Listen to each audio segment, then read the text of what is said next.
Da, da, da, da, da, da. Hey.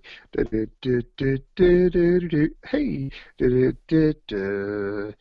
Ladies and gentlemen, Coco Sports proudly presents Wrestle AM. It's half wrestling show, half morning show, pretty much all BS. And of course, you got the Coco crew here holding it down live. Yours truly, sexiest man on all of Internet Wrestling Radio. That's right, Boom Boom here, shaking the room, live from the RVA, Richmond, Virginia. And of course, join me there way across the pond outside Tokyo, Japan. The man still on quarantine for the second straight month in a row, Dave Coco. What's up, brother? Nothing much, man. We're about to do the online stuff, and I thought we had till like May 6th, and they're like, no, it's Monday, and I was like, oh, right, I don't pay attention. So yeah, we'll have to try to knock these out of the way because I'm gonna start working part time. So excited, nervous, pumped up, but yeah, all right. AEW results: win, loss, or tie. Boom Boom, you give your thoughts, but before you give your thoughts, internet infantry down below in the comments, win, loss, tie, what did you think of the show, this week's Dynamite? Boom Boom, you go first. Win, loss, tie, what do you give it? I'm going to give it a tie. I mean, it wasn't like a bad show, but it wasn't like the best AEW show I've seen ever. And I am being sympathetic just because I know they taped a lot of matches to take them into May if necessary, which it's looking like that's gonna be the case. So I mean, it wasn't bad, it wasn't the worst, AEW I've ever seen, but just nothing, just absolutely just mind blowing. Uh, I don't know. Because here's the thing. I don't know if I'm giving them like a charity win, but on paper, I think they did everything right. You know what I mean? And considering there's no fans, the best that they could, I'm giving it Hmm. an A. But it's one of those you've been well behaved, AEW. Here's your win. You know what I mean? It's like I don't know. Hmm. I'm giving it a win, but I think I'm grading on the curve. You know what I mean? Hmm. Because on paper, I think they are improving little by little. I only have like one major nitpick about the main event, but I think it's pretty good. So I'm gonna give it a win. But if someone goes, "You're a softie," it's not a win. I'll be like, "Yeah, you're right." So I'm gonna say weak win, a charitable win. Um, Okay. yeah, I enjoyed it. All right, Booms. Let's Yeah. break it down match by Yeah. match. Yeah, if you look at it here, the overnight ratings, believe it or not, NXT wins for the second straight week in a row. And I think last week they'd won by like roughly 1,000 viewers. Now this week, let's see, NXT averaged this past week averaged 692,000 viewers, whereas Dynamite averaged 683,000. So roughly a 9,000 uh, point gap in between.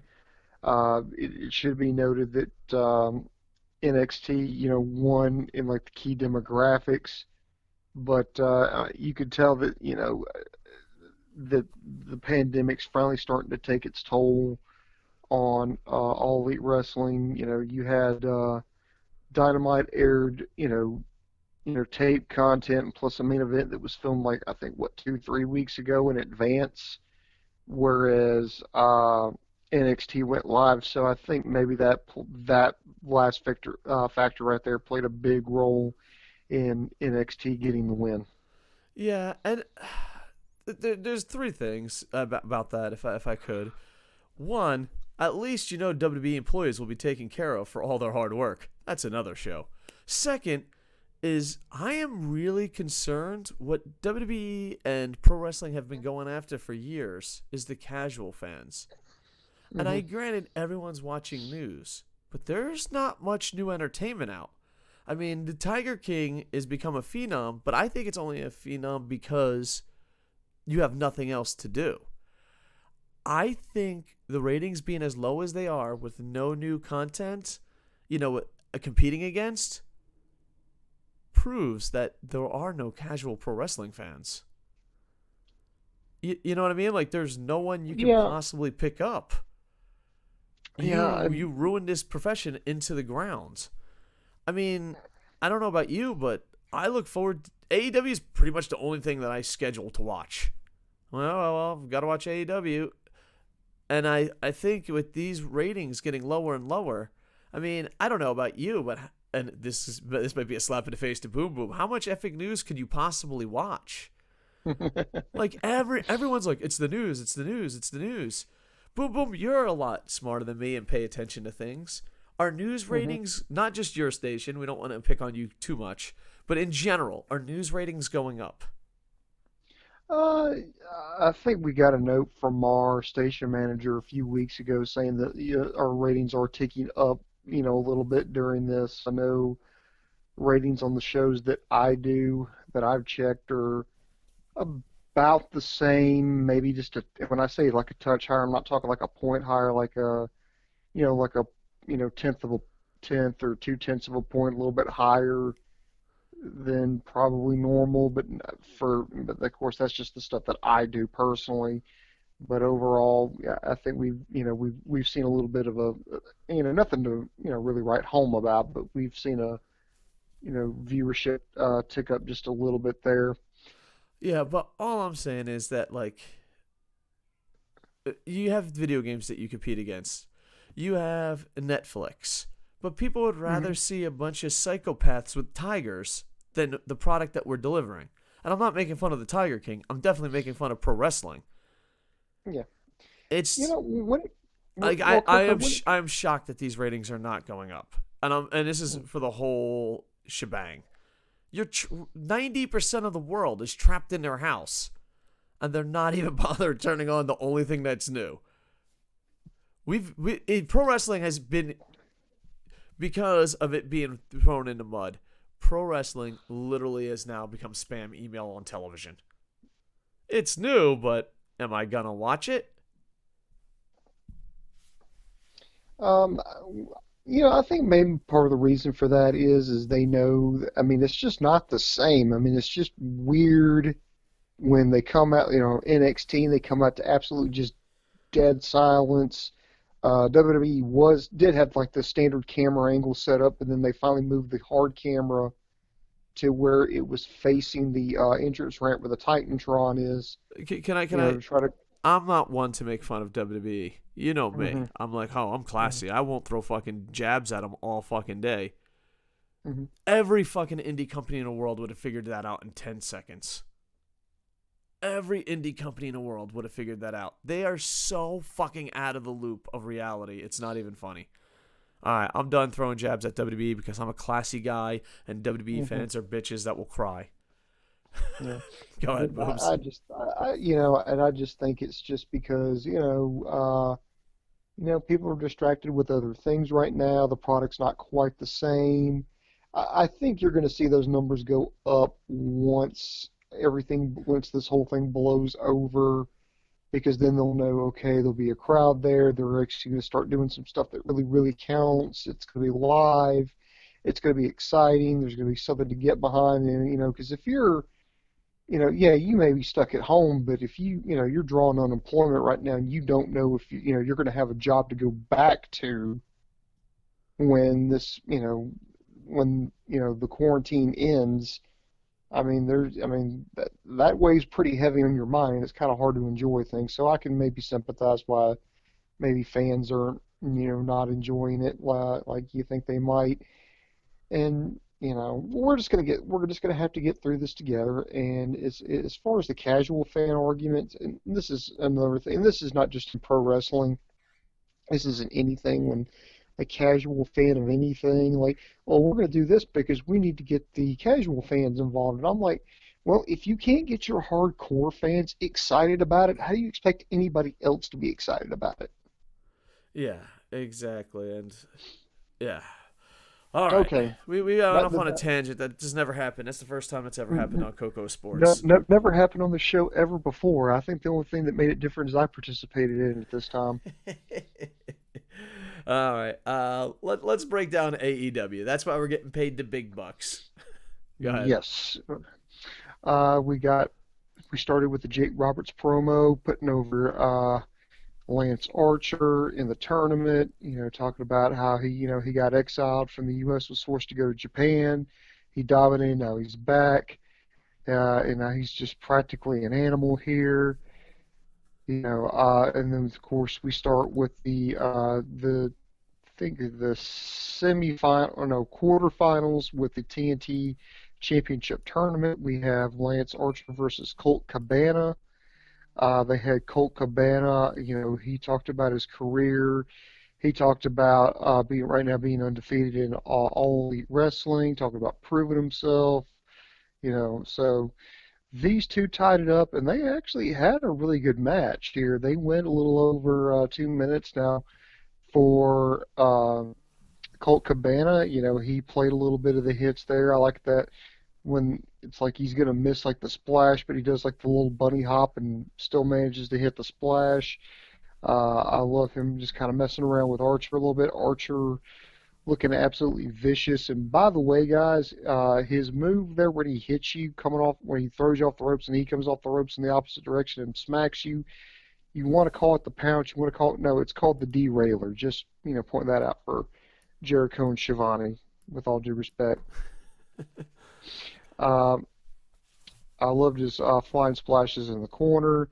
He hit some jabs, elbow. Then he just got absolutely just murdered with that derailer. Got hit with a choke slam. Lance Archer hits the blackout. He wins it. He advances in the tournament. And I think you're right, Coco. I think we're shaping this up for a Archer Cody showdown. Yeah. Well, none of that, but if I know it sounds weird, and I'm gonna if I could say something completely weird, but if you look at the graphics, they are like fucking mentally telling you that's gonna be the showdown. Like they're staring at each other in the graphics. They're coming down. So overall, Mm-hmm. Jake the Snake is fucking money. I think even when we get back into the real world, or whenever the real world returns, start every show with Jake the Snake just fucking talking. You know what I mean? Just the guy's amazing. He's maybe one of the best at that. I can't believe that this is the first company that took advantage of it. You know what I mean? Um, Overall, I also here's the thing. Even though it was different, I really, really liked the booking, uh, of the show. Um, and that's why I think I give it a win, just because on paper they did everything right. They put Lance Archer over like $1 million without burying Colt Cabana. They did a great job putting Colt Cabana over. You know what I mean? Um, Archer won with a chokeslam and a blackout. A lot of people on the internet, listen, there's 3 words that I want the internet and the world to know. It's my 3 favorite words in the world. All right? And I want you to do it the RVD style. Do you know the finger points? RVD. You know that? I want you to Mm-hmm. say these 3 words while doing the finger point, because it's okay to say these words, and these words have been lost. Ready? Get your thumbs ready. I don't know. It is completely fine not to know something. How many people on the internet fucking were like, oh, you can't do a blackout to fucking, a bigger guy. He can't do a blackout. He can only do that to smaller guys.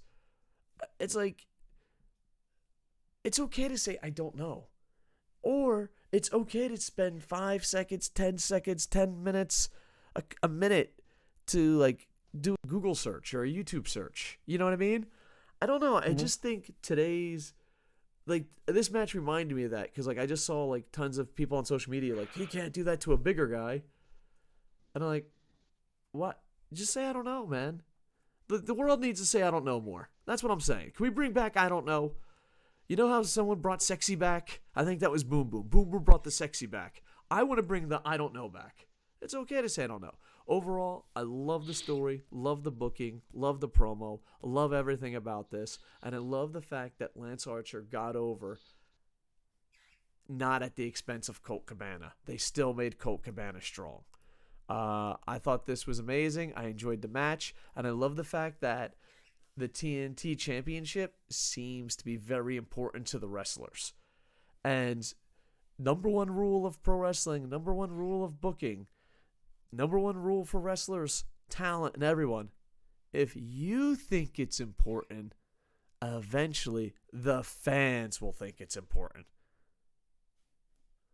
Overall, I enjoyed this a lot, and I'm gonna say, I know this is gonna be unpopular opinion, match of the night. There, I'm throwing it out there now. I said it.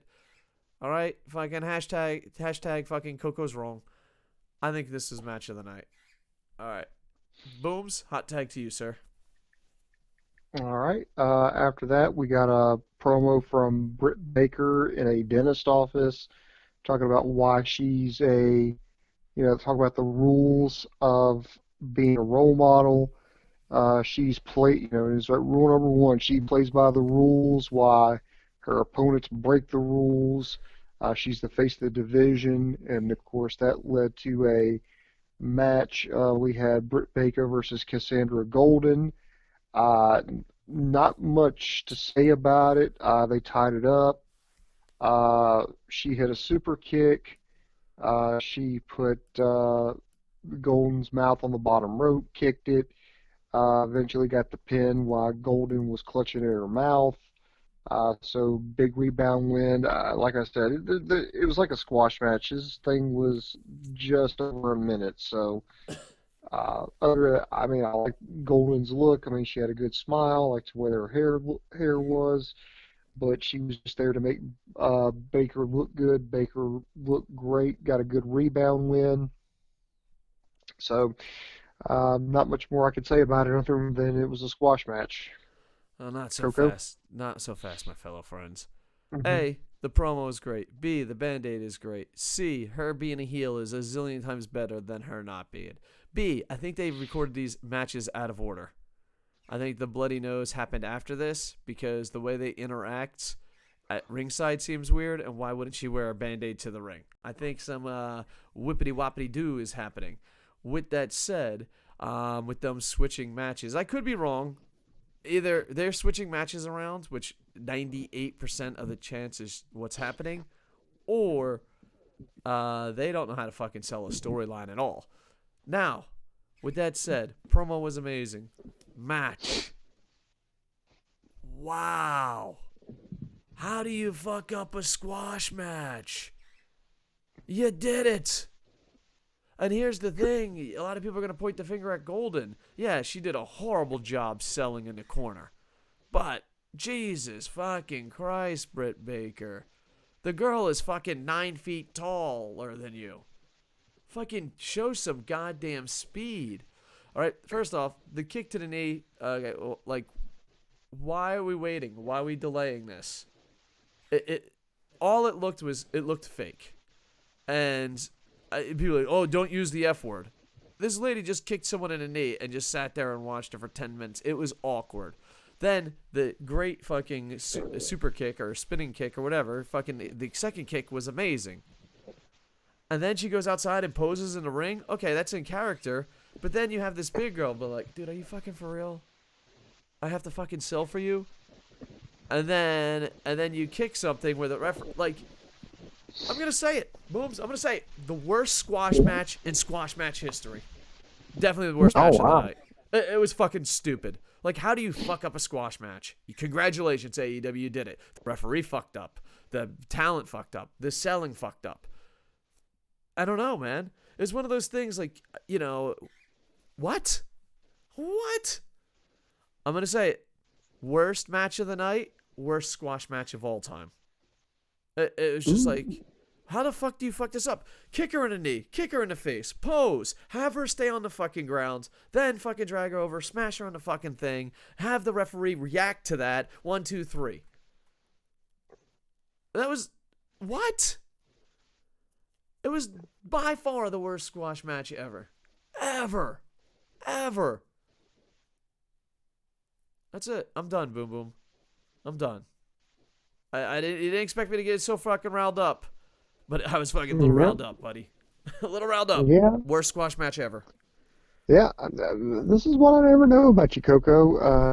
It's just like there's like something I think are major. It's like, oh no, it's no big deal. Then I talk about like some minor thing, and the next thing you know, we're on like a 10-minute rant about chicken sandwiches. KocoSports. It's horrible, but it can never be duplicated. All right, next, we got a lot of these sprinkled throughout the show.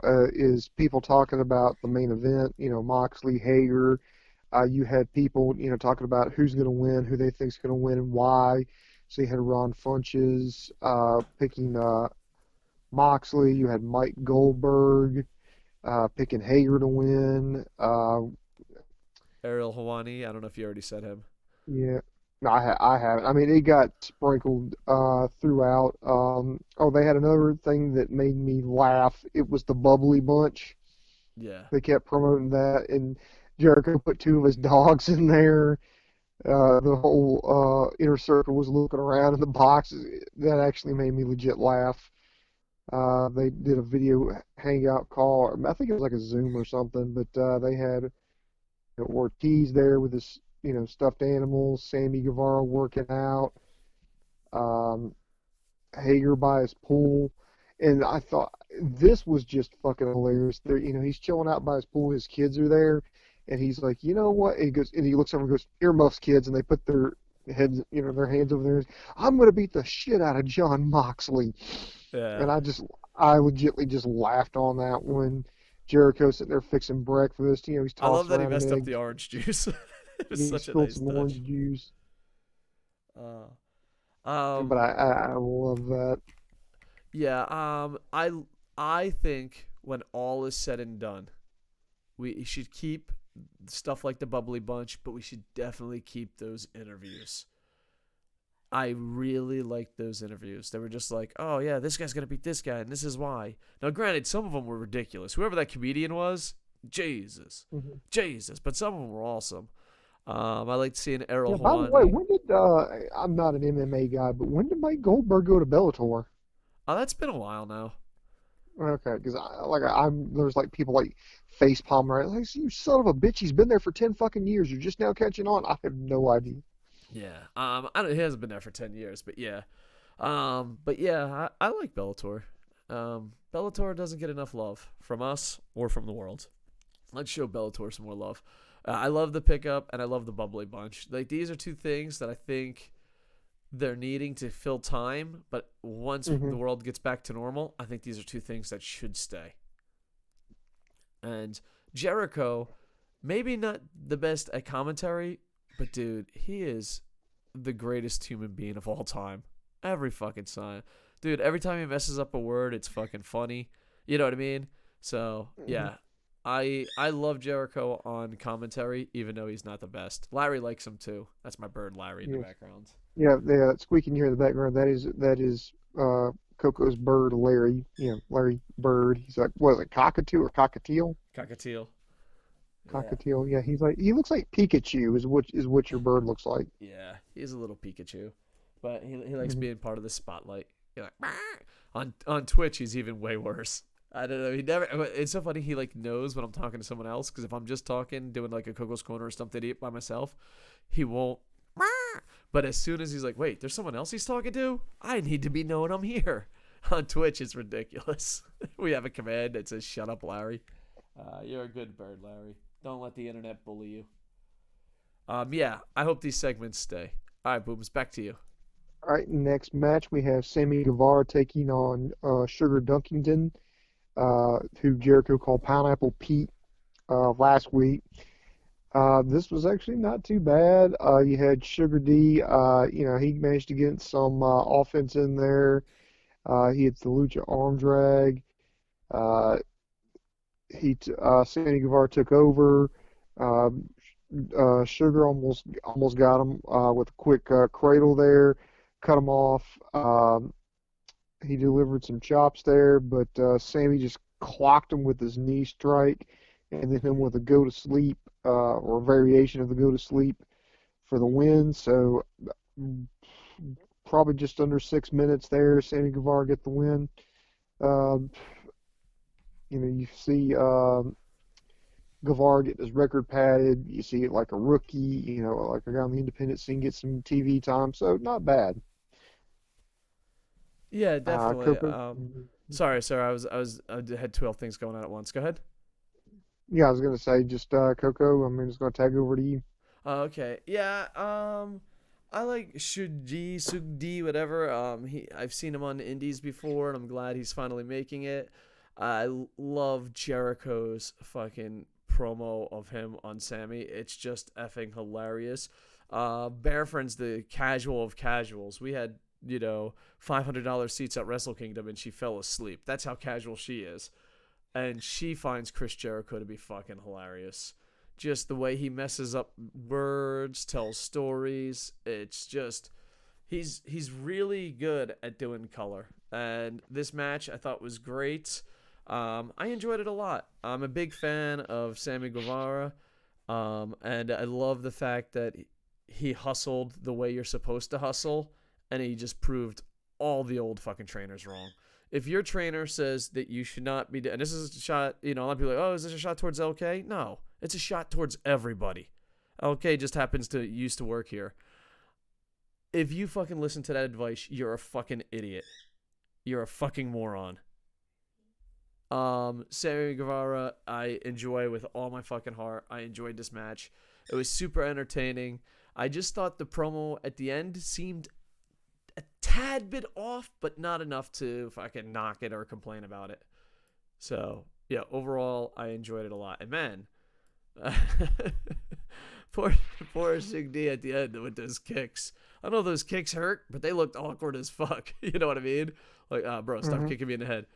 But yeah, and Darby Allin does make the save, and I like the fact that they're building this stuff up because I honestly don't know who's gonna win. I mean, Darby Allin would make sense for the best match, but best story maybe Sammy. I like the fact that I think, in my eyes, this is the first TNT Championship match. I'm not sure who's gonna win. So there you go. All right, Booms, back to you. All right, we got some more hype between the Hager Mox main event. Then we got to our next bout here. We had Kip Sabian versus Chuck Taylor. And by the way, let me say congratulations to Kip Sabian. He and Penelope Ford got engaged in real life. Apparently, that little relationship was for real, or it turned real. It's actually kind of sweet because I read, I think it was Penelope Ford's Instagram. It was something that was posted online anyway. He suckered her in because he said, "Oh, they were out," and he's like, "Oh yeah, we need to take a picture for my family, because they need to see." And she's like, "Oh, okay." And the next thing you know, he's dropped on one knee and proposed, and of course she accepted. So congratulations to the happy couple. My advice to both of you kids is long engagement. Just forever. My, my, my advice is just don't do it. uh, um, Well, I, Coco, why don't you just cut out the middleman? Next time, just go find you a woman you can't stand and go buy her house. exactly. I think that's the way it should be done. I think that'd be the smoothest transition ever. Get right to the point. Let's get down to business. Overall, I enjoyed this match. Yeah, I don't know. I kind of hate how they're doing Chucky T on this one, because I mean it was actually a pretty good match. Eventually, you got. I did think it was funny how Penelope Ford. I think there was a little overbook, but I know why they did it. Penelope Ford gets up, takes off her shirt, and she's still got a shirt on up underwards, but and just like try the seduction there, and that allowed the cheating there, and then Orange Cassidy did the same thing, Yeah, yeah, but yeah. that would prove to be Chuck Taylor's undoing because during that distraction, Penelope Ford would come off the top with a hit the Hurricanrana. Uh, let's see, uh, God, what was the name of his finisher? I can't think of it, but anyway, Orange Cassidy got laid out by Jimmy Havoc. Ford attacked Chuck T. This allowed the distraction was just enough for Kip Sabian to cradle up Chuck for the win. So, 1, 2, 3, Kip Sabian back on the winning streak, back on the winning ways there. Like I said, sorry, a point I was trying to make earlier is I kind of hate that Chucky T's getting the raw deal because I mean he lost one. I think was it like 2 or 3 weeks ago. He lost it. He lost that. I think it was either a tag match or a singles match. Yeah, it was the one. I think it was against what, Pac. He ended up eating the pin on that one too. Well, Pac makes a lot more sense than this. Yeah. I don't, So I don't, I kind of hate that they're using Chuck Taylor to kind of job out. I mean, I think he's better than what he's being presented. I agree. I got mixed feelings because there's a part of me that says no, tag team wrestlers should be jobbed out because they're tag team wrestlers and that. But then there's also the part of me that's like, Chuck Taylor is like a really talented wrestler on his own, and the thing is too, I I just felt like it was too predictable. I was like, oh, Chuck Taylor's gonna take the pin, and that's not a good thing. I don't know. I have two arguing thoughts in my head. One, tag team wrestlers should put over single wrestlers in single matches, and vice versa, even though you have two single wrestlers as tag team champs. And the second one is Chuck Taylor's really talented and shouldn't be treated like this. So, I don't know. But I do know, even though I enjoyed this and I was entertained, this is the first match that didn't feel important. Like, a lot of times you have matches where it's like, oh, this guy versus this guy to get this guy over. I think this was supposed to be one of the more serious matches. Yeah. Not as far as, like, ringside antics, but serious as in, oh no, these two guys are legit wrestlers wrestling each other, which I'm okay with. But it didn't have that feel to it, It was like, I don't know, like, I don't think the attitude I had was, oh, that was cute and fun. But I don't know if that's what AEW's attitude they wanted us to have. At no time was like, oh, this is an important match at all. Yeah, And Jericho tried. yeah. When you look at it like at the first of the, really coming out the gate like that, and you're like, oh, dude, Chuck Taylor's not winning this. I mean, that's kind of bad. And then I still don't understand why Jimmy Havoc got involved. And so does this mean we're setting up for a tag match? Well, no, actually, no. We're setting up for a singles match. Orange Cassidy versus Jimmy Havoc, I believe next week. Yeah. To me, the Jimmy Havoc thing was, we're short on. This is just my opinion. We're short on rosters. We have to make matches. Like, you know what I mean? That's what it felt like. Mm-hmm. It was just like, we have to make matches that make sense because the Young Bucks ain't there. Yeah, a lot of the Cowboys SoCal not guys. there. Yeah. Yeah, a lot of the SoCal guys are stuck out there. I mean, if you watch Being the Elite on YouTube, and if not, I would suggest to go and check it out. Especially this past week, they had it was like episode 199, but they did three parts of it. The Young Bucks literally set up a ring at Nick Jackson's property, and they've been having matches. It's been the Bucks, Peter Avalon. God, who else? SCU.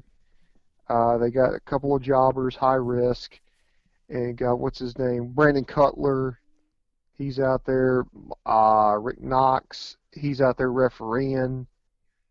God, who else? But they've been doing matches out there. I mean, these guys are stuck. So out there in California, so they're making the most of it by doing that. And so when they set up, I mean, at the Nightmare Factory, QT Marshall's, I think wrestling school, I believe he's out near Atlanta.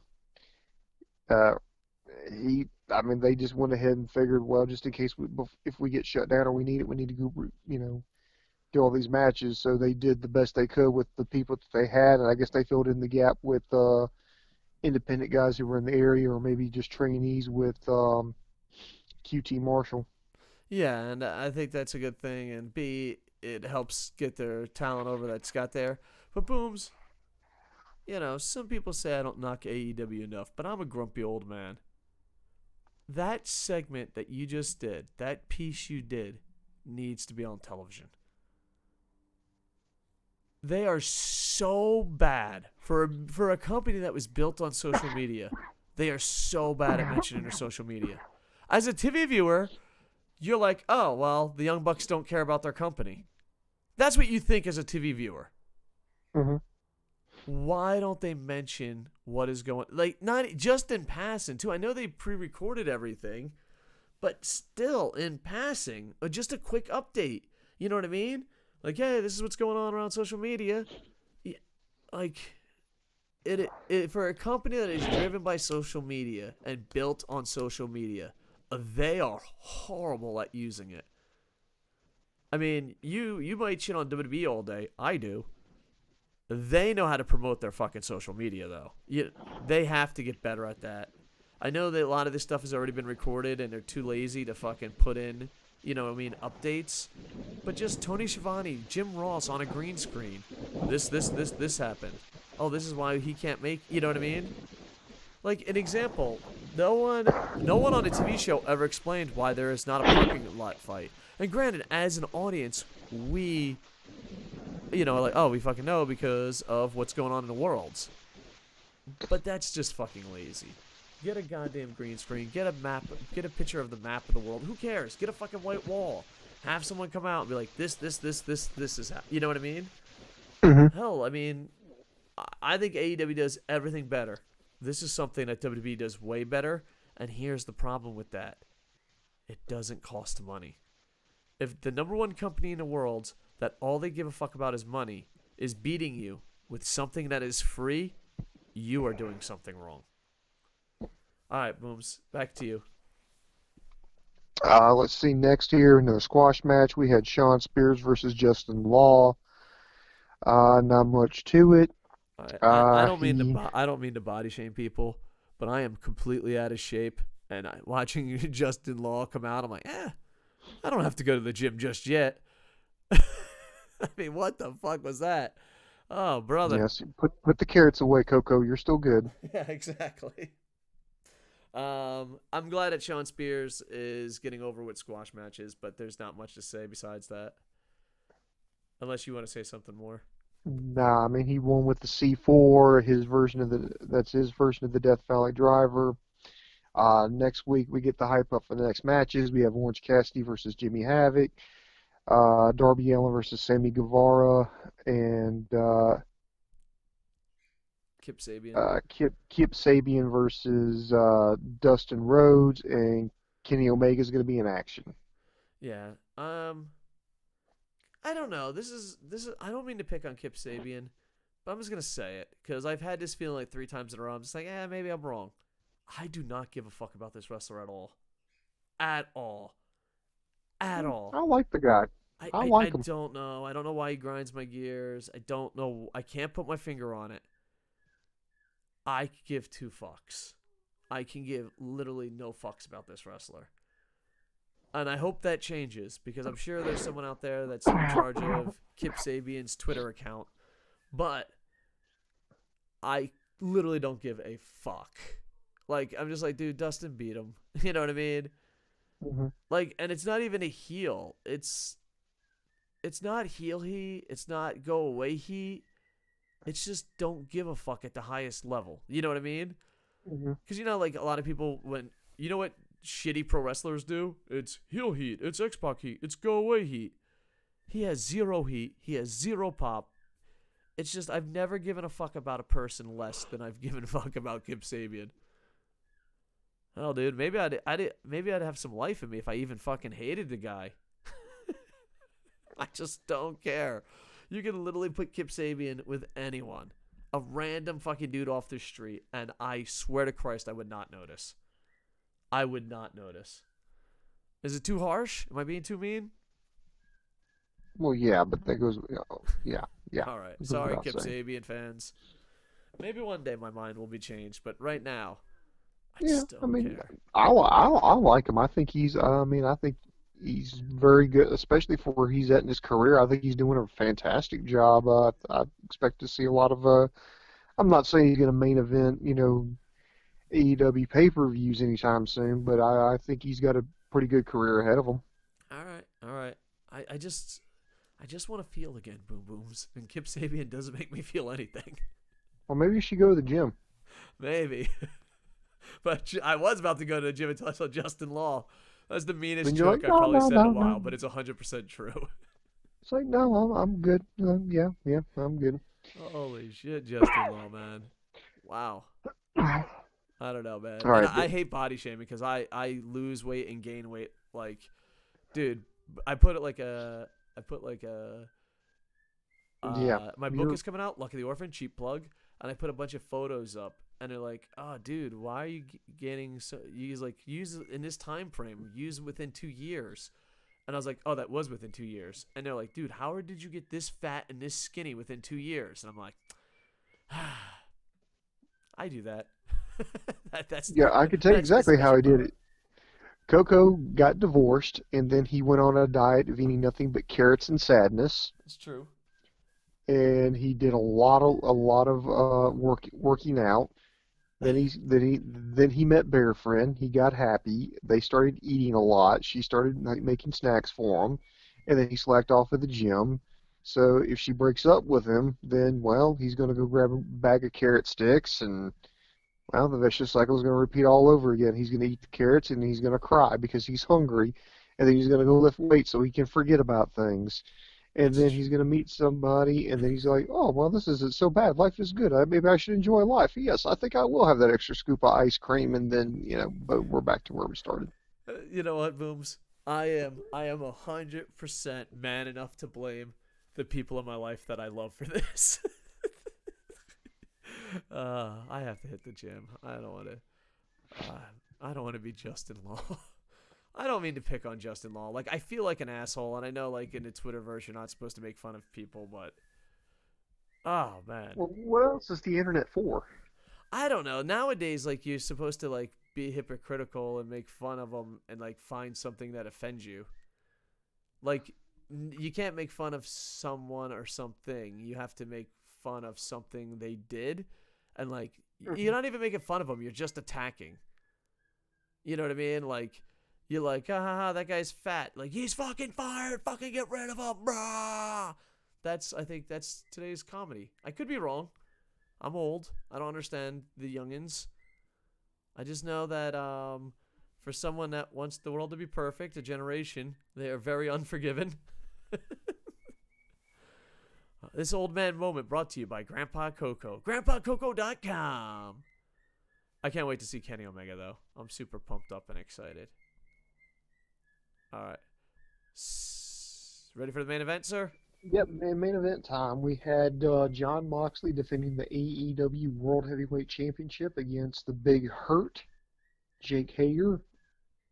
Um, This was done, like I said, I think this was shot a few weeks in advance. This was shot at Daly's place in Jacksonville, Florida. Jim Ross doing commentary solo, and I knew I was in trouble from the get-go when I looked down at my clock and it said 10:30, and I was like, "Oh shit, they're going to go 30 minutes with this motherfucker." Oh yes, yes they did, and I think excuse me there. I think this probably wouldn't have been so bad, but I mean, wrestling fans, we've been seeing this like for the past 2 weeks. We saw it with Edge Orton, we saw it with AJ Styles Undertaker, we just saw it last week with Gargano Ciampa, and now we're going to do it again with Moxley Hager. And I think if they would have cut maybe 10, 15 minutes out, it would have been fine. But this thing just kept going and kept going and kept going, and JR had nothing, nobody to bounce off of. He had nowhere to go, and this just kept going. And in fact, it got to a point where I just got sleepy and I turned off the TV. I had to catch back up on it this morning, and I kept thinking, well, if they would have cut like a good chunk of the middle out, you wouldn't have had Hager look so awkward at times. But so I think if you would have pieced it together, maybe done about 15 minutes of it, I think it would have worked. You could have made everybody look a little bit better, but instead it just kind of it felt like it drug out Yeah. just for the sake of dragging out. They didn't do it for any other reason. It's like, okay, how long should we do this match? I don't know. Just wrestle till we tell you to stop, and then we'll figure it together. I mean, I understand AEW's got time to fill. But I just think for the environment that we're in right now, I just think 30 minutes for these two guys were just way too long. But Moxley hits the paradigm shift on the chair, pins Hager, gives Hager his first excuse me, gives Hager his first loss, and retains the AEW World Heavyweight Championship. So I mean, not the worst thing ever, but I mean, we've just seen it so many times as wrestling fans, and I really think it would have benefited everybody all around had that match been shorter. Hot tag. All right. A wise man that once promoted wrestling and now streams on Oh, thank you. twitch.tv/KocoSports once said the most powerful words in all of pro wrestling history. Stick to your times and don't suck. Do you know? Oh, sorry, my students always say that. It's stuck in me. Do you know that ACW was very famous for fucking epic matches? You know, none of the undercard went over 10 minutes. None. This is a fun fact that's like behind the curtains. People are like, man, ACW is great. ACW does this. ACW. And I'm talking about the Florida indie fan base. ACW didn't go over 10 minutes the first fucking, unless you're in the main event. And you know what the rule of the main event was? You can be the main event. You can go as long as you want. You lose the fans. You lose the main event. You'd be surprised how short those main events are. Stick to your times and don't suck. And this is magnified by a billion. By a billion. Without fans. There is no fucking match. The main event should be 12 minutes long. And every match should be under 10 minutes. And it should be faster paced. WWE has fucked up. AEW has fucked up. Everyone is fucked up. And maybe it's a learning curve because they never had to work hard. Like, a lot of these mistakes, I'm just like, have you never fucking worked on the indies? Have you never fucking worked? You know, it's two WWE guys with a WWE guy calling it. Mm-hmm. Someone, I don't know if it was the Young Bucks, Kenny Omega, someone had to be like, this is a bad idea. Like, what works in the indies works in an empty arena. And you have to fucking, you got to learn. And this yelling at AEW like this is wrong. Now, I know these guys are WWE guys and like, well, if fucking main event, it has to go 48 minutes. And if the fucking fans don't fucking chant, this is boring. We're not doing our job right. No main event without a fan should be over 12 minutes. That's why people are complaining. Fuck you. Bill Goldberg and goddamn Brock Lesnar had matches of the night. They fucking got it. They understood. Bill Goldberg and Brock Lesnar and guys like that should be main eventing with no crowd. Mm-hmm. Period. End of story. This should not have been over 12 minutes. With that said, the ending was really good. The beginning was really good. Like Boom Boom said, like, here's the thing too. I really like the ending. I really like the beginning. Was it weird that you were happy there was a commercial? Like, they went to a commercial break and you're like, oh, fucking thank God. Second thing is, I'm hoping that they're learning a lot of valuable lessons that people on the indies who had a fucking... Because here's the thing. AEW, Ring of Honor, WWE, they are a lot spoiled than we think they are, especially WWE. And coming from WWE, I understand. But AEW has indie guys there. Here's the thing. You can do stupid shit and go from town to town. Because by the time you come back to Tampa, people are like, well, it's the WWE. I'm going to go anyway. You know what I mean? But if you stay in the same town, you have to eliminate a lot of stupid shit. And you have to eliminate long matches of just Randy Orton staring at you. You know? These guys have to go back to the roots. Well, you know, Hager doesn't know. But they have to go back to the roots and be like, no, this wouldn't work on the fucking indie level. And there's no fans to feed off of. There's no way you should be going over 12 minutes. Not a fucking soul. Beginning and ending was amazing. But, yeah, that middle was rough. And I'm hoping that we learn a valuable lesson and make matches shorter. You know, there are matches that should be long. And then there are matches that aren't. And not only that, but also, too, the matches that are long, which I'm not a big fan of slow builds, but I know it works in big arenas. You know what I mean? Naito Okada was a slow build at Wrestle Kingdom. But they didn't even slow build this. They went, here's the fucking kitchen sink. Let us waste time. Here's the finale. At least if you're going to fucking do a fucking 87-minute match in front of no one, at least slow build it. But how are you going to slow build without an audience? It's going to be difficult, you know? Shorter matches. Overall, I enjoyed it, but I enjoyed the hype a lot more. And here's the thing. If you haven't watched it yet, watch the first 10 minutes, and then when they start going outside the arena, fast forward until the end. You know what I mean? When you hear Jim Ross, because good God, you think I'm old. You think I have old man moments. Jim Ross. Oh, why is there railings? Why is there chairs? Why is there lights? Why are there wrestlers in the ring? Where am I? Dude, if he said why one more fucking time. With that said, I have to give him something good. I did love the Bret Hart reference.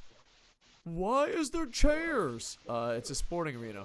Why is there fucking guardrails? Because it's a sporting arena and it's a wrestling event, and usually if this was recorded at the time, there would be wrestlers in the audience. Why is there ropes? Because they can bounce off it, Jim. Why are there cameras? So we can record it for television, Jim. Like, what? What the fuck are you doing? It was such a weird... Granted, he had nothing to bounce off of, but wow, that was weird. But the Bret Hart reference was awesome. You know what I mean? So, overall, I give it a win, but that main event... I think they just have to learn lessons. Hopefully they do learn lessons. I mean, WWE learned lessons. How long did it take them to change the camera? 3-4 weeks? So maybe in 3 or 4 weeks. Well, also that's pre-recorded, so we might have a couple more of these. But right. I'm hoping in the future, if empty arena shows are the future, I hope they get better at them. Dude, hire a fucking loser that has been running the same fucking town in front of 25 fucking people for ideas. Because if they've been, you know what I mean? They'll fucking know. They're like, yeah, dude, no, the camera has to go here. Like, find someone that has been successful in a small town that has a small fan base but stays in business and makes profit. That's who you should be hiring. That's who you should be hiring. There's a few of them out there. But no, you fire former WWE guys and go, yeah, fucking, we always have 38-minute main events. And then fucking nerdy guy can be like, well, hold on, you don't have an audience. Hear me out on this one. Come here. Bring it in, guys. You know? I'm not even saying have a guy fucking part of the booking team. Just have a guy that's there that's been like, hey, I've been a fucking indie wrestling loser my whole fucking life. That's how I made my fucking living. I'm the fucking indie wrestling king. And I'm like, interesting, indie wrestling king. Do you have any ideas? Nope, I'm just going to sit here and raise my hand every now and then and be like, I think we should do a 38-minute fucking empty arena mounts. Excuse me. I got my hand up. That's a bad idea. What should we do? I'm not here for that. I'm just going to tell you that's a bad idea. Should we make it shorter? So, yeah. Overall, I give it a win, but this main event build-up was amazing. The start and beginning was amazing. That middle, though. Ooh-wee. Ooh-wee. I wonder if they recorded this before Edge and Randy Orton. Because if they recorded this after Edge and Randy Orton, that's shame on AEW. I don't know the record date, but that would be interesting. If anyone at fucking Sucks Dick for a living, I mean, does wrestling interviews, could ask someone at AEW if they pre-recorded this before WrestleMania aired. I'd find that to be interesting because I wonder if they would change. All right, Booms. Overall, I give it a win. We will be doing a podcast together soon. We just don't know when, so expect a news podcast. We'll put this one up first. And Booms, do you have anything to say before we wrap this bad boy up? Just everybody take care of yourselves, and we're gonna get through this together, and everything's gonna blow over. Things aren't perfect right now, but just use this opportunity to explore new things. I watched My Dad's a Heel Wrestler over on New Japan World. Oh, how is it? I definitely want to. We should do a movie review of that when I watch it. Oh, wow. You just got to get into the right mindset for it. You got to realize that it's like a family movie. If it came out here in theaters in the United States, it would be like rated PG, family movie. Should we have a family-friendly edition of Coco Sports? Think about it. We could do Tana's movie, Big Show's TV show, and a Netflix NXT little kid superhero mask show. We'll go Yeah. family-friendly, not curse for one show. Do you think we can do it? No, I don't think we cannot curse, but Okay. you know what? Honestly, if we're gonna do the Tanahashi movie, I would have you watch it with your youngest son. All right. Let's see if he Because enjoys it. Just be like, Leo, watch that's this. that's wait a minute. How old's your youngest? He's 6.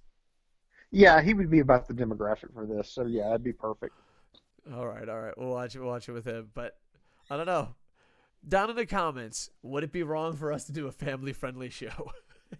Because I kind of want to watch the Big Show thing, but I seen the preview and I'm like, this ain't for me. But it's also like, maybe it's for me. And I want to see the superhero Netflix mask. By the way, how fucking stupid do WWE Network subscribers feel right now? How stupid. Ooh. Oh, all the new stuff is going to Netflix. Oh, WrestleMania is going to ESPN. You know what I mean? I don't Mhm. know. I just wish WWE was decent, but that's why we're rooting for AEW. AEW, stop with these fucking 80-minute main events. Like Boom Boom said, be safe, keep your humanity, have fun, enjoy life. Escapism is important. I know we say these same things every day, but it's kind of weird that this is now part of the show. And hopefully one day we'll forget about this and, everything will be fine. And we won't have to keep reminding people to stay calm. We'll be like, go crazy and yell at WWE and AEW, So, be safe. Wash your hands. Be kind. Keep your humanity. If if we've learned anything from running this podcast, yelling at people doesn't change them. Dun dun dun dun.